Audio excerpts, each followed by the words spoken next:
right. Hi, everybody. Thanks so much for joining us today. I loved seeing where everyone was joining from in the comments here, especially since I'm joining from Buffalo, New York, which I normally say is not that bad. We've had, high 50s all week, but this morning we had a little bit of a snow squall blizzard. So Oh, definitely, yeah, spring was right around the corner. it's funny. I just saw Brianna's comment about Chicago, and I was about to say, Caitlin and I were lucky enough to be in our kickoff for G2 in Chicago and got so #blessed with 62-degree weather and then a snowstorm hit. So Yep. stay safe over there in New York. I almost called you Nicole, Caitlin. Awesome. Well, really excited to have everybody here today. Anna and I are really looking forward to talking about some sort of non-traditional buyer intent plays and other ways you can leverage G2. Some housekeeping before we get started. If you have a question, feel free to use the raise hand function on Zoom or drop it in the chat. Anna and I will keep an eye on that. We've also got some other G2ers on the line who can help chime in there. If you have any follow-up questions, feel free to reach out to Anna or I. We both love watching our LinkedIn connection number grow, so feel free to add us there. A recording of this session will be available on our G2 office hours page. We'll also send it out via email to anyone who registered. And if you're here, you registered, so you'll get that email. And then if you're ever looking for more information or other innovative ways to leverage G2, G2 University is open and available. Anyone is welcome to enroll and get certified or just take a course. We love to see those come in. A little bit about G2 office hours in general. We want these sessions to be really conversational, super actionable. If you have a question, we'll save some time at the end, but we love when people come off mute and we can talk marketer to marketer here. So feel free to jump on later. We'll, like I said, make sure that we have some dedicated time for questions. But as those come up, feel free to drop them in the chat or raise your hand. So as kind of an intro to the content we're going to cover today, if you are a customer marketer like me, a lot of times we hear about intent data and we think like, oh, that's a demand gen thing, and don't pay a ton of attention to that unless you're super savvy, which I know a lot of you are. But I thought it would be helpful to bring Anna here. She's sort of our buyer intent expert internally to give us a quick overview of what is intent data. And then we're going to dig into 4 ways that you can leverage intent data or just G2 in general to influence both churn, but also growth. So we'll talk about some proactive churn alerts and how to set those up in G2. We'll explore ways to leverage data to build some predictive modeling in the most quotes way I can say that around why your customers are churning or when they're churning, I should say. Then we're going to dig into how to leverage your review content to capture insights to share internally to help prevent some of those churn things, to identify themes. And then finally, ways you can leverage intent data for upsell or cross-sell with your current customers. Super excited to dig in here, and I'm going to pass it off to Anna to kick us off. Awesome. Thank you so much. I love the subtle, humble flex for our LinkedIn followers. It's amazing. Hello, everyone. Anna Charity. I, as Caitlin said, work on our buyer intent product. So super happy to be here. I also used to be in sales and customer success in a former life at Calendly when they were an early stage startup. So can definitely relate to a lot of these best practices and wish we had these tools. So couple quick facts and stats. We all love the data to get started. So in this economy, in these times, your best customer is your current customer. So it can cost 7 times more to acquire new customers, 5 to 7 times more these days. I always laugh and think about that Michael Scott and Ryan Howard, like, is it more expensive or cost effective to sign a new client or retain an existing one? And of course, Michael Scott every time is wrong. It was 10x at the time more expensive to sign a new client versus retain. So really important there. And the monthly churn rate for B2B companies, obviously we're talking about B2B SaaS, is anywhere from 5 to 7%. And companies and customers that are effectively using a cross-sell strategy can expect anywhere from a 75 to 90% increase in retention rate. And that can be expansion, not churning, added revenue, and we'll get to that in a minute. And then I'll go ahead and pass it over to you, Katlin. Yeah. So when we think about those reasons for customer churn, obviously this is skipping a few steps. But just wanted to highlight some of these top 5 reasons and frame us for the rest of this conversation. The first one is straight up just a bad product customer fit. There's not a whole lot you can do with that other than leverage feedback to identify what some of those indicators might be, really hone in on your ICP and then let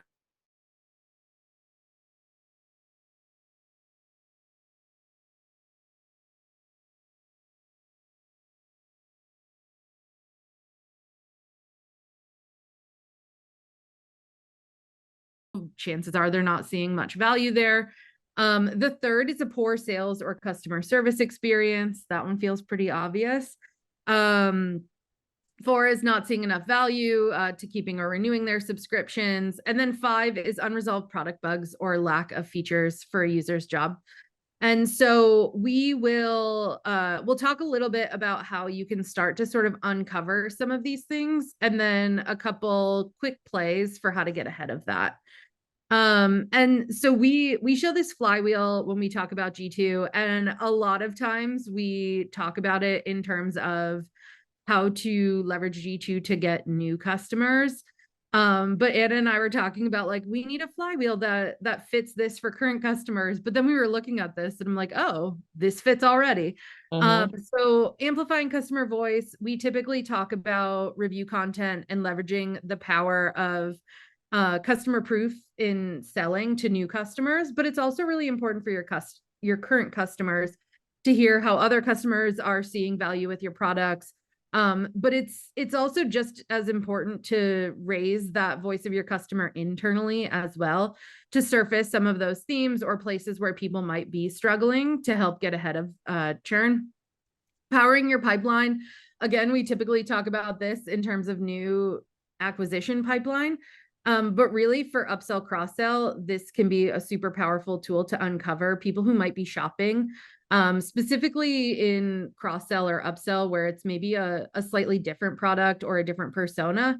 There's a lot of really cool things you can do with intent data to help inform your strategy, which is the next piece here of the flywheel. So I'm really excited to dig into this, but to set the stage for us, Anna, what is intent data?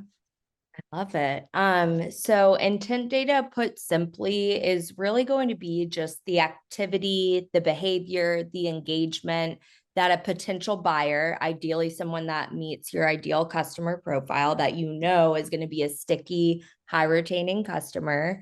It's that activity that they engage with that indicate that they want to make a purchase. So it really is pretty simple. And that can be from the consumer perspective, or again, from the B2B perspective that we're focusing on today. So if I always like to think of a consumer example. So thinking about searching for a restaurant, a hotel, a product like a vitamin or a makeup product, you're going to look at those reviews. You're going to dive into the good and the more critical reviews to really suss out. You're going to try to filter based on your personality or your body type or what you need. And the same goes for the business perspective. So again, with G2, we are able to take that activity that happens across these key, highly crucial and indicative of warm buyers pages across not just your profile or your competitor's profile,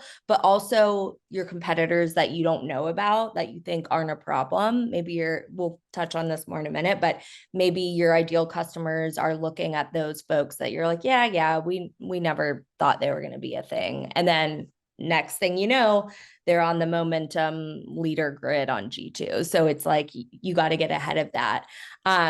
So both, again, from the consumer perspective, but also the business perspective. So again, profiles, competitors, but also on compare and category pages, looking at pricing, how they're engaging with those different reviews, all of those different activity and touch points make up what we call these buying signals. And so we'll touch on today, and you should leave today with practical ways that you can implement these pro tips as you leave today if you're a buyer intent customer.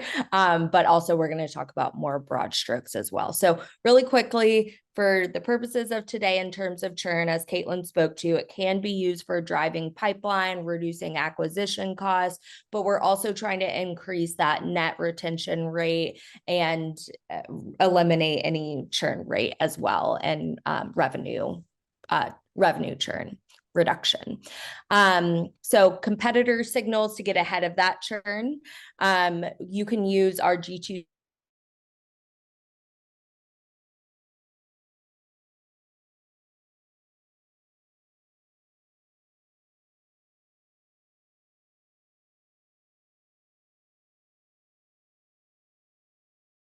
product. So that's something that we can surface and bring to the forefront, low-hanging fruit.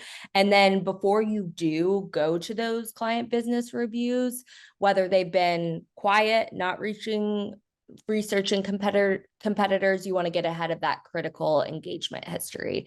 And then you'll see below, we capture all of this in my G2, but we also integrate with tools like SalesLoft, Salesforce, Outreach, LinkedIn matched audiences. Will surface recommended contacts via Zoom info. So we'll get into the product side more later. And let's keep trucking along, Katlin. Thank you.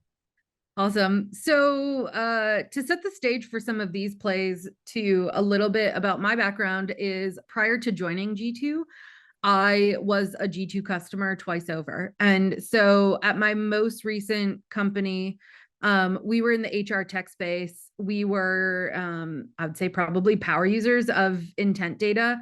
And at first, again, like it was very much a revenue marketing thing. And my boss was like, hey, have you seen this data? It might be helpful as you're thinking about retention or upsell, cross-sell. And so some of the plays I want to share with you are sort of from my own experience of what I learned, but also just best practices we see across our customer base. So you can leverage these intent alerts to get ahead of customer churn. So we knew that we had customers who were up for renewal in the next year, in the next 2 years, in the next 3 years. What I really focused on was who are those customers up for renewal in the next year. And then I set up alerts. So if they were shopping for any of my competitors, I was able to surface that alert to the account manager or to their customer success manager. So the account team knew, like, hey, maybe there's something we should be looking at here. And had we not had that intent signal, a lot of times we would have had no idea. We knew that they were, or we thought that they were a happy customer, or maybe the admin was a really happy customer. But someone on the team was very obviously shopping for an alternative. And so being able to surface those insights ahead of time was actually a super powerful way to get ahead of that. We were seeing, and I'll talk a little bit about this later, but like people were shopping 6 months in advance of their renewal. And so we really focused in on how can we make sure we're surfacing the value we've provided already, but also how can we double down on helping them measure value and ROI for the next 6 months. Another fun story that I heard in a case study we were working on with one of our customers is they had no idea that a customer was unhappy. And this is actually kind of a combo of like this one and info from reviews. Their main point of contact was actually an advocate for them, had done webinars, had done case studies, but some of their end users had never been fully trained on the product. And so they were shopping for alternatives. They were posting reviews saying, like, this doesn't work the way it should work. And so they were able to get ahead of that and save the account, all from the data that they were able to surface. So three kind of main ways to keep an eye on this, and Anna's going to dig in and show us how to set up those alerts, and then share a workflow for that. Awesome. Thank you, Katlin. So in this example, and we'll share out this deck so you'll be able to see this. And if there is time at the end, Katlin, I might go a little rogue and show an example of what like an ideal target account list looks like if there's time. But again, this example, and we're going to focus on Charlie this whole time. And Charlie could either be working more so on the retention, or sorry, on the churn prevention side, or they could be on the cross sell, depending on the size of the company. We know some people are jacks or Jills of all trade and cover all the gamut. But in this example, again, we're going to speak to churn risk. Now, you don't have to upload your book of business, by the way. You can still find all of these valuable signals in your target account list, down to even suggested contacts, again, from ZoomInfo or Cognism. But it's really helpful for current customers to be able to see, okay, what's the exact engagement that they're looking at? So for this, we have uploaded Charlie's book of business, and each account manager or CSM could have one of these custom filters.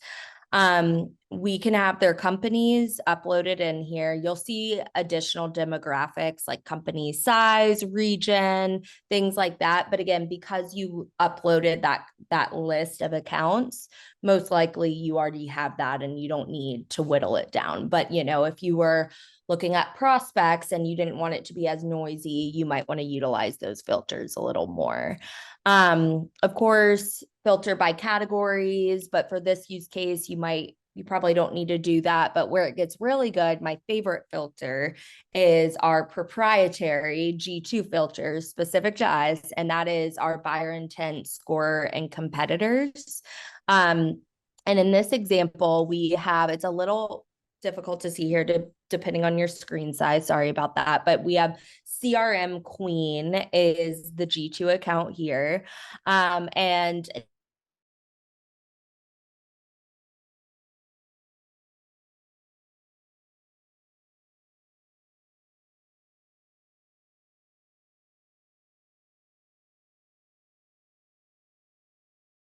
researched alternatives. So you might say, why would you not want to know all of this information? Sure, you can, but you can slice and dice this data how you would like.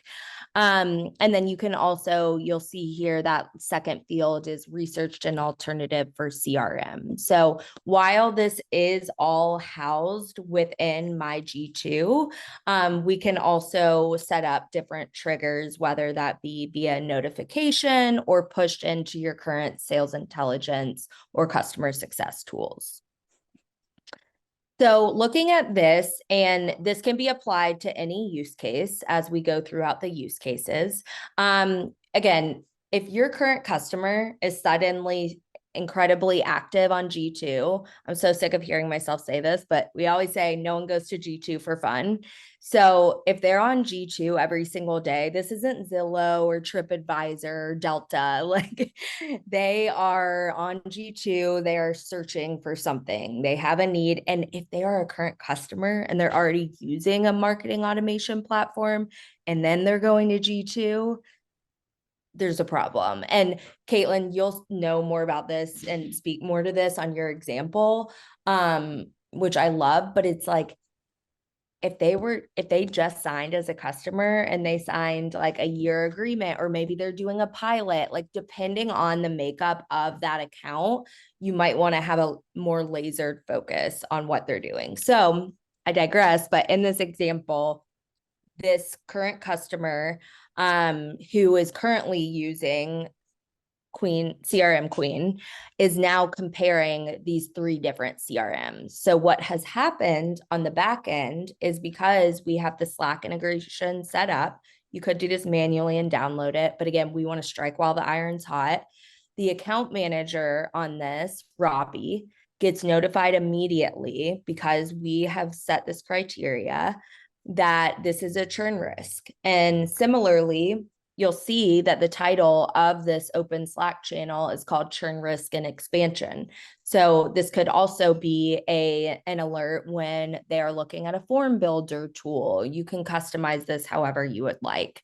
But you'll see that URL, they are looking at competitors and alternatives. So like, holy shoot, you better strike while the iron's hot and get on that, especially again, whether the renewal's coming up or not. But I'll pause here. Katlin, I know you have a lot of experience. Anything you want to dive in or touch on before, without spoiling what's to come?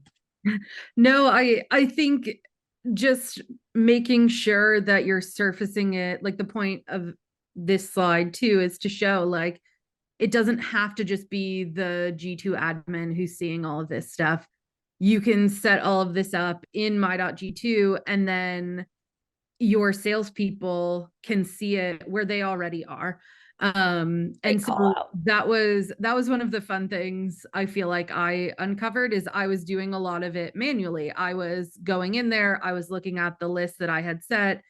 Anytime something came up, I was slacking the account owner individually. And then it was like, Katlin. wait, we can automate this.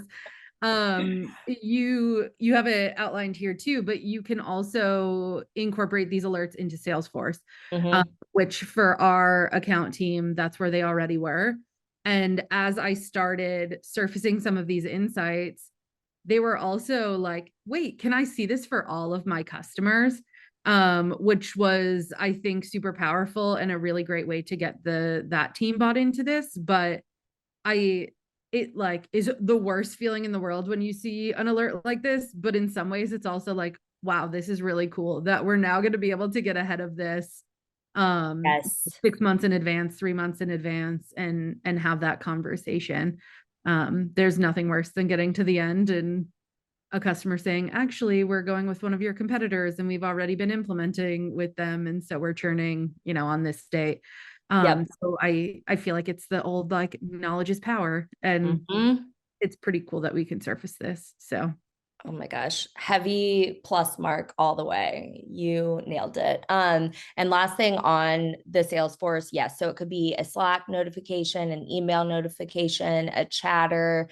And then to Katlin's point, it's like with our Salesforce integration, and anyone who uses this or is in success or customer marketing gets it. Once it's in Salesforce, you can do anything. So any other reporting fields and criteria, you might have like your customer NPS within Salesforce or something like that. And I just love that about anytime you can offer that Salesforce integration. So go nuts. Awesome. Cool. So I kind of spoke to this. I'll try to breeze through this to be cognizant of time. But again, before the renewal conversations happen, Katlin just spoke to that. So I love that you can also use our date filter within my G2. Maybe you want to do it based on 180 days. Maybe it needs to be a full year. Again, any kind of use case you want, you can set that up on the back end, trigger that alert. And then we have some recommended next steps, which we can also share, but just at a glance, either a little more manual maybe, but like accelerate/schedule, hopefully it's on the books, that business review, or add to a sales outreach. So if you're really sophisticated, maybe you have a use case dedicated to this specifically, or put them into like an automated save cadence via LinkedIn matched audiences. So maybe if you saw them looking at competitor pricing, you could serve up like, hey, get it off my desk, charges 3x for their Salesforce integration and ours is free, whatever it might be. So getting back to that right place, right time, right message. And this is just kind of a snapshot. So moving right along. awesome. So the way we talked about some of those like proactive alerts, it was at a point where a customer was already shopping for a competitor and trying to get ahead of that. But one of the other, I think, really cool plays that we ran at my last company was we actually used the intent data to build, I don't want to again call it a predictive model because it wasn't anything like that. But it I'm picturing definitely, you like in the science yeah, lab, like I was machine great. learning. I work in marketing. But it gave us a lot of information about our customers that had churned. So workflow here is we took a list of customers who had churned in the year prior, and we started looking at the intent data for each of those companies. And so we were able to see that it was a pretty, I don't know the right word for this, like heavy, big piece of software. And so implementation took a long time. And so implementation of any of our competitors took, 3 to 6 months as well. And so we were finding that people who churned were shopping 6 months in advance of making the decision to not renew with us. And so instead of then waiting for an intent signal that someone was going to churn and trying to save them then, we instead built out life cycle comms and different touch points for people like 6 months ahead of their renewal. One of the examples I shared for our like tier 1 and tier 2 accounts is we actually built these really cool ROI videos where we had a really amazing video editor on our team, but he would take like their brand colors, their brand style, and put together a like, did you know type video. Like, did So you know cool. you saved X number of hours in the past year? And did you know you reached out to X number of candidates, which resulted in X number of decisions? And so by doing that, we were sort of saving them from even getting to the place where they were thinking about searching for a competitor by trying to drive home the value early on. We also found similarly, I mean, we looked at a lot of different things, but intent data fed this. It was like, what was their implementation like? Were they like, did they get started on the right foot? And a lot of times we found that the customers who churned were the people who weren't implemented properly. And so let's think about how we build a better onboarding program and what are the assets we can be feeding them, sort of from like an always on perspective, so that again, like they don't get to that point of they're shopping for a competitor. And so I think taking a look back at your previous customers, uncovering what are those habits or patterns that you're seeing across the board, and then how can you get ahead of that can be super powerful too. I love that. And I know ROI is like, people we're sick of hearing about that, but at the end of the day, that's what people are having to prove, especially for renewals. And I love that, to get ahead of that and put it in their face. So it's like a no-brainer. Like they didn't even have to ask. And love the twist of like the brand and creative and not just being like a boring QBR. Like, we need to do that. That's cool. Yeah. I love that. Well, we kind of do, thanks to you, Caitlin. Year in review, if anyone is curious. Okay, awesome. So what are some ways that you could set this up? So really quickly, love, that's probably my favorite use case of the 4 plays aside from the fourth one at the very end. But I love that, just being able to see like, these are the trends. This is what we need to look at. Let's build these target account lists, have it pipe into our LinkedIn matched audience, our Marketo, whatever that might be. So for this, again, similar example that you saw before, just a slight tweak. So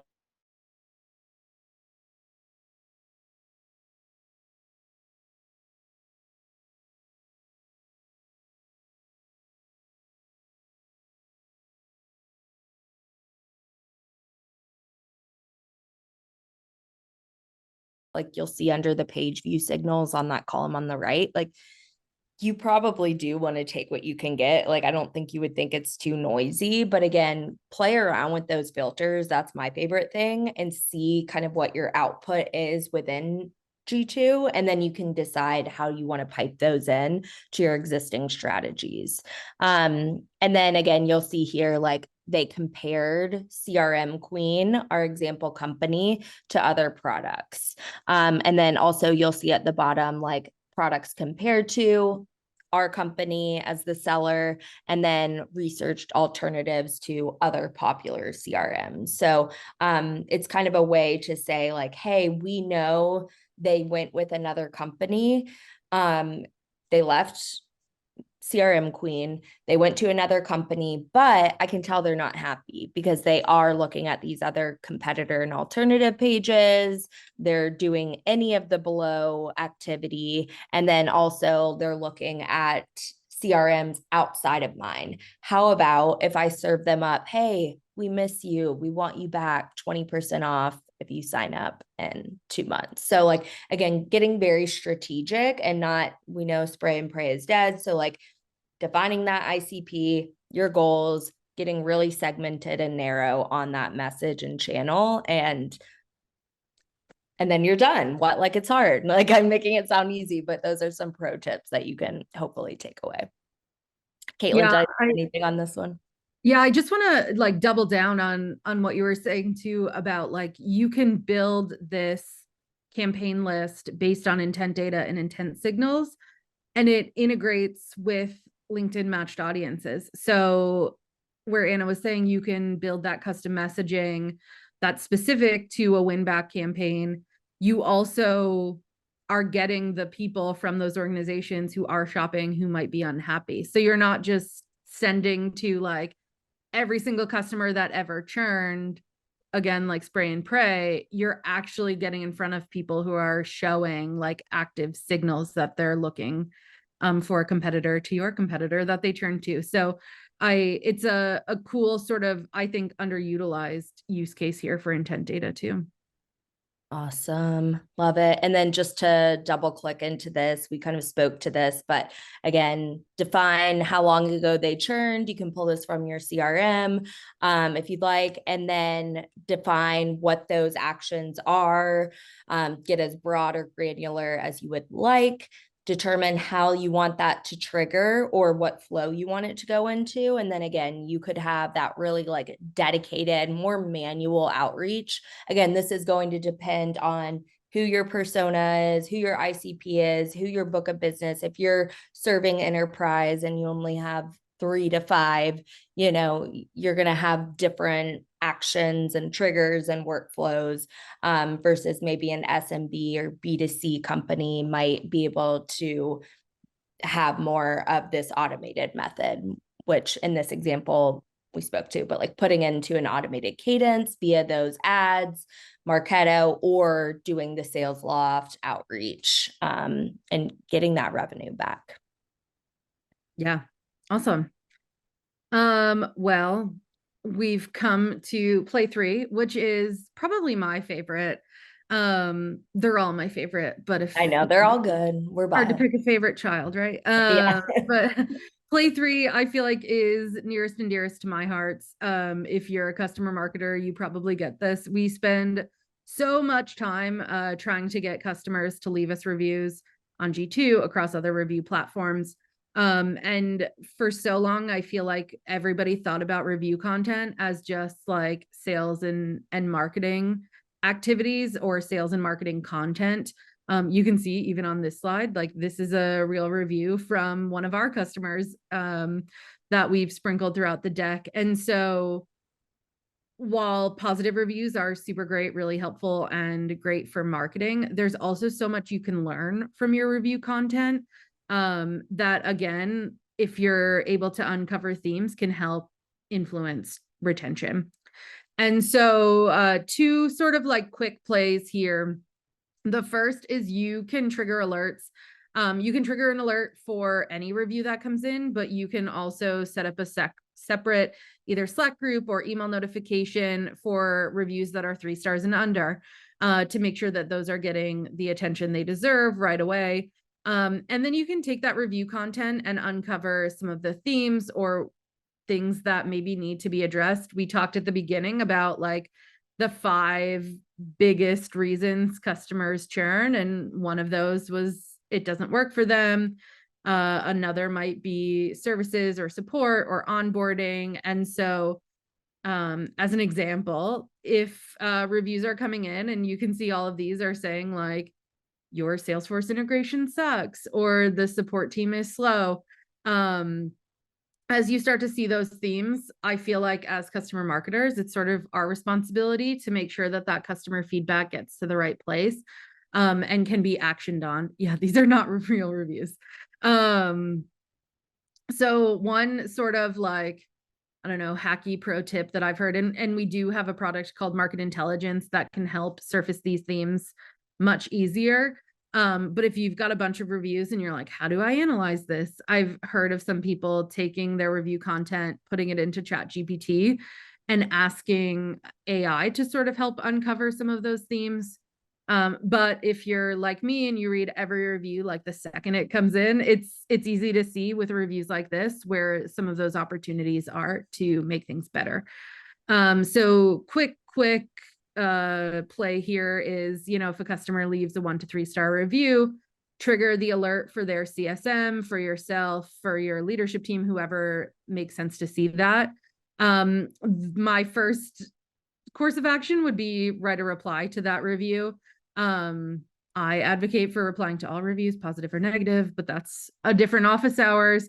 But make sure you're acknowledging that review, thanking the customer for their feedback, and then take it a step further and start to curate some of those trends and then see where you can action that. But reviews are, Rachel Bentley on our product team always says, reviews are a gift, in the same way feedback is a gift. And so make sure you're utilizing all of the benefits there.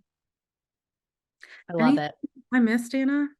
I was just gonna say again, not to our own horn, but this is something you could literally do today. So I feel like this is like an underutilized practice slash feature. If you are a G2 customer, you don't even have to be using buyer intent, but go to your G2 profile. Hopefully you have reviews. If you don't, talk to us. We can help with that.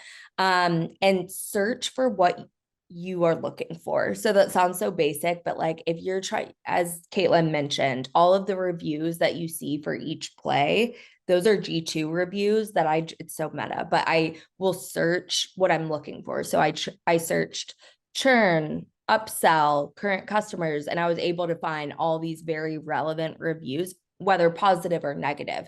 If I'm trying to make a business case to say, hey, we need to change this about our Salesforce education, about our Salesforce integration, and we need more education for our onboarding team for adopting X, Y, and Z product. Like aside from Gong and talking to customers and the sales team, like I'm going to look at our reviews because I can pull quantitative and qualitative data. And so that's one thing, just like a freebie, go and do that just for fun, like look up an integration. You can also filter it if you're like, oh, we're really trying to tap into enterprise, filter by enterprise. So you can find what you want and use it to your advantage, use it in display ads, use it on landing pages, wherever you'd like, that's free. And then reference pages, again, you don't need buyer intent, but you do have to be a customer. I'll share out information on this. It's one of our underutilized features, and I love making them. And basically you can pull in, they're called reference pages because it's basically like a landing page to showcase your G2 customer reviews, but it'll have a custom banner. It'll have your earned badge. You can link reports or PDFs, ebooks, and you can pick and choose what those look like. So again, all of my rambling, I don't know if we'll have time at the end, but I can share an example of what one of those look like. Actually, I'll drop one in the chat. And those again is like a freebie underutilized feature. So it's all from me, Katlin. Awesome. Yeah, I love reference pages. As a customer marketer, you often get asked like, do we have a case study for this specific segment or this specific industry and this specific use case? Yep. And it's hard to say yes to all of those requests, but most of the time we've got reviews that reflect that use case or that industry. And so you can spin up a reference page that talks about a specific product that filters based on company size. So it's a really good just customer marketing play in general. So love reference pages. Yeah, good. And I know this has been a lot and we've talked a lot about churn. But I also know that customer marketers more and more are being tasked with upsell and cross-sell campaigns for your current customers. So thinking about ways to surface new products to sort of expand with your current customers. And I think of upsell as being the same persona buying an additional product. I think of cross sell as being a different user persona buying a different product from you. Um, so when I talk about my company that I worked at most just before G2, we were in the HR tech space. We mostly worked with HR recruitment teams. And so we had things like an applicant tracking system, engagement tools, but we also had a really great suite of employee experience tools. And so most of the time, most of the companies we were working with, that was a different team. Like they all sat on HR, but the recruitment team had one budget and one main stakeholder buyer. The employee success team had a different budget, different buyer. And so what I was tasked with doing is figuring out how do I get our employee success tool in front of the right buyer. And so while we were doing that with LinkedIn ads, we were building audiences manually. One thing that was super powerful for us was setting up these intent alerts for all of our current customers who were searching for a competitor that offered a specific employee success tool. And so that was kind of a really easy win for us, was surfacing those buyer intent activities to the account managers. They were like obsessed with them because they had been working on multi-threading. They weren't sure if it was the right fit, or maybe their main persona was saying like, oh, I don't really know if they would be interested in that.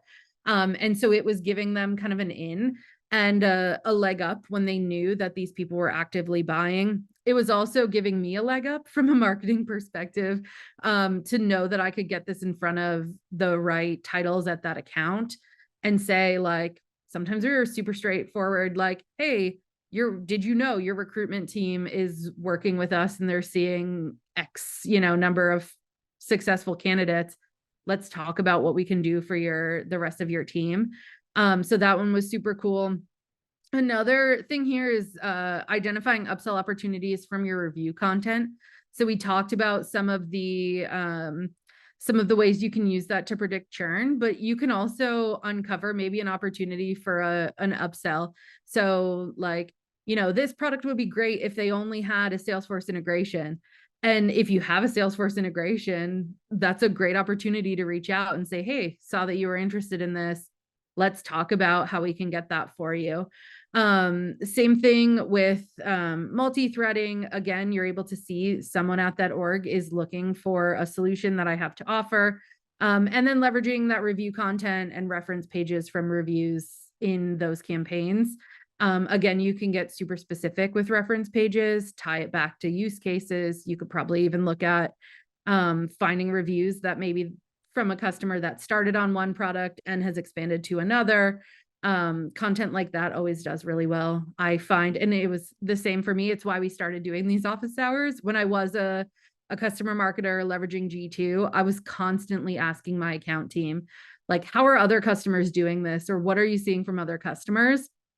And I think being able to use some of that content in your marketing is super powerful too.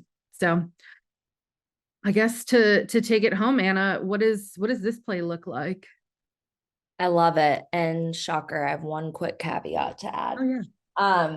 I also love your example, not to use Salesforce every single time, but of knowing, again, know thyself, know thy ICP, and know what tech stack integrates well. So I think about, I'll make this really quick, but I think about when I was doing sales at Calendly, it was super early on. They were early stage. I was reporting to the CEO, if that tells you how tiny we were. And I just remember I was so confident. I was like, there is a nail salon up the road from me, and I think they could benefit from our scheduling tool. And the CEO was like, yeah, but no, because we don't have all the bells and whistles that they require. We didn't even have like a Stripe integration. We couldn't collect payments. He was like, no, that's not that. It's not only will they not sell or not buy, so it is a waste of your time, but they will also churn if they do buy. So I think about that. But then I also love the example of like what technologies your ICP is using, because plug, but it's free right now. If you do sign up for buyer intent, we do offer technographic data. I think it's through the end of June if you sign up for our buyer intent offering. And basically, we'll touch on this at the end, but we can show you any of the technologies that your ideal customers are using. So not only are you filtering by those ideal buyers that are active on G2, but you can also double click and see, oh, I know that I integrate really well with HubSpot, but I've read all the G2 reviews about this jabroni, my competitor, and their HubSpot integration sucks. So I'm going to like use that to my advantage. So there's just different ways that you can like psychologically get in there and win the deal. Anything to add on that before I do take us home with this one?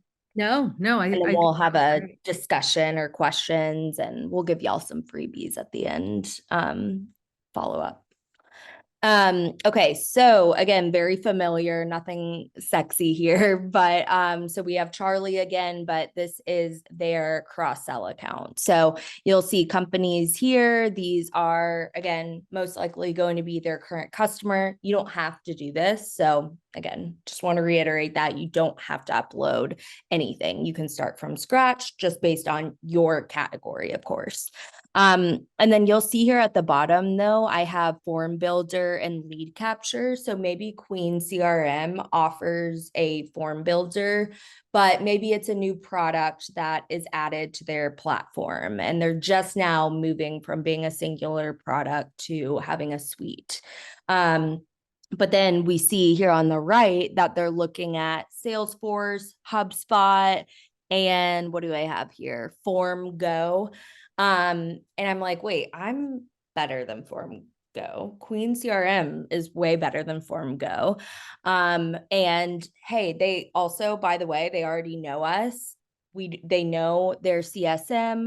We have their credit card. Like, this is easy. Let's just keep it all under one solution. I don't have the metric, but there's some stat out there of like, you'd rather have everything under one umbrella. So you don't need to have, I know we all have a million tools, but like as much as you can consolidate that, especially from a financial perspective. So really easy to set this up. And again, I do want to speak to, you can easily like download the results of this, which I'll show in just a minute. And then you can also, again, integrate with all of these different platforms. So today we did talk specifically about customer success, but we also obviously have a ton for our demand and rev marketers, and Katlin and I are happy to talk more. But do I have another? I think I have another slide after those, don't I?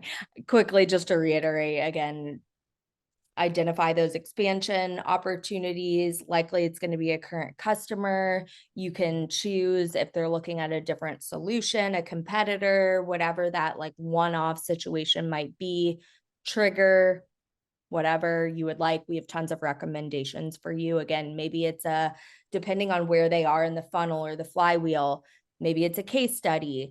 Maybe it is a interactive tour. Maybe it's a guide, maybe it's a reference page, whatever that looks like, mapping out that plan. And then again, maybe accelerating the business review to be like, hey, let's talk about this, like subtly, casually, coolly.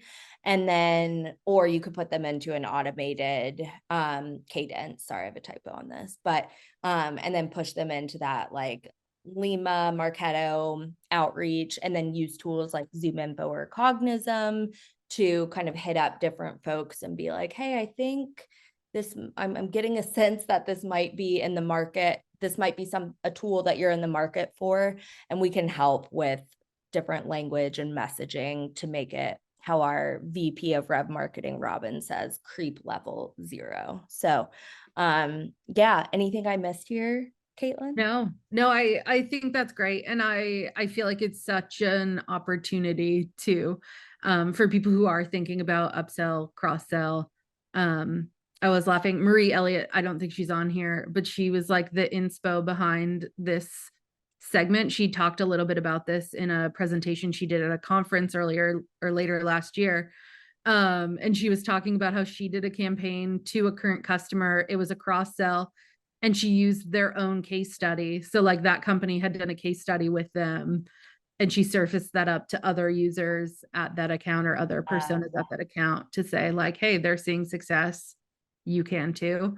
That was like one of my favorite plays I've ever heard. So that's amazing. And I love it because we really actually try hard not to position ourselves as a lead driver.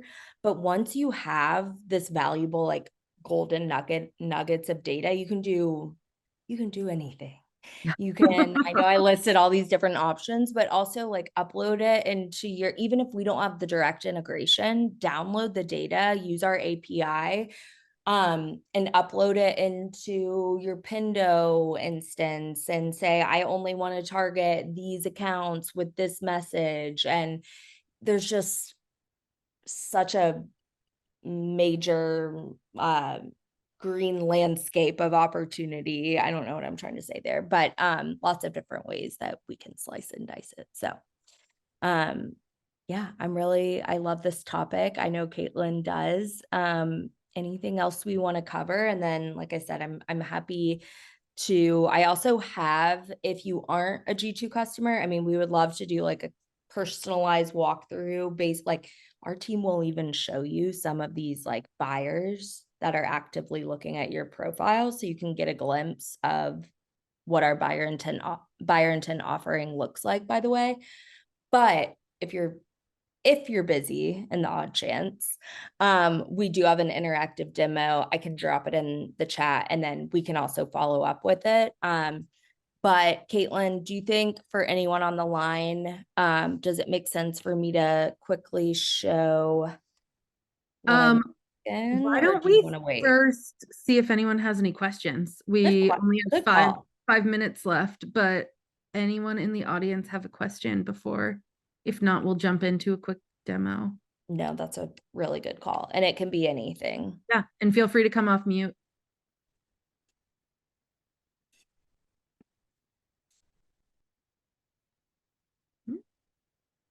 Maybe not. I see Maureen is doing the hard work for us and answering our questions.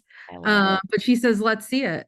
Hi, Maureen. Okay. No, this was good because I'm trying not to show any proprietary data, but I really like narrative design and to show you actual examples. So give me just a minute to click through this. Okay, here we go.